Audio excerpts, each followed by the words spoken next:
The question is, again, it relates to infrastructure. Mumbai is an island city with long-standing particular problems of explosive growth and severe congestion with no room to expand. A mass transportation system is a need of the hour. There's endless delay and cost escalations in implementing infrastructure projects. We have seen what's happened to the metro, the ceiling, everything has been delayed and become very, very expensive. It's because there are multiple agencies involved in the implementation and poor planning. How do you intend to tackle the problem of transportation in Mumbai in an organized and systematic way and prevent such time and cost overruns? This goes to everybody. Who wants to start? It starts with an efficient government. It starts with a government who wants to do it and wants to put the... Again, we keep coming back to this. Let us not desensitize ourselves to this word corruption. It comes back to that. It starts and ends with a government who cares and who wants to put the money where it is useful. If it is usefully utilized, it will happen. I have no doubt about that. Next, please. Next. Baran. I think it is a huge subject, congestion and various problems. I'm only going to talk about this particular constituency. The entire city is obviously going down to the drains. It is dug up. Development of the past 60 years is being trying to complete in 1 month. So I think what needs to be done is, obviously corruption is in the transport system, BST, the taxi unions, that's another thing where we need to interact with them.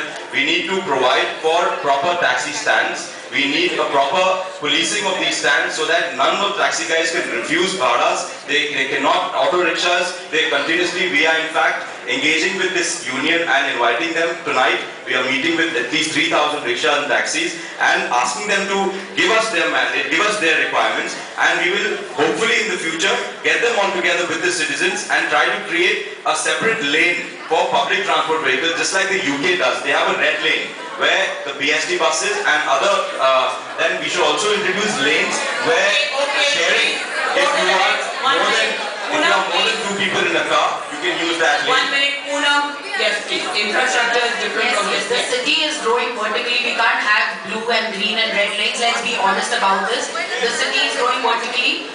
Metro, yes. So we can have more, underground and over-the-head transport system.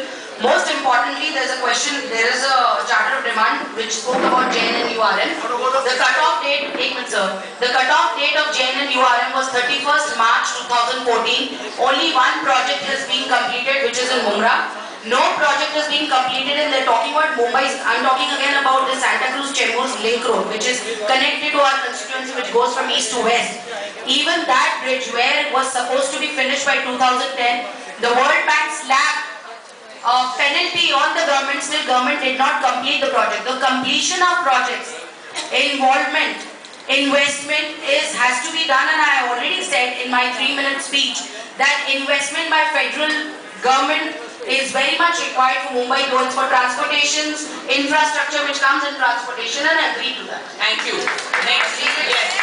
I think this is a very important subject. I'll just take a minute.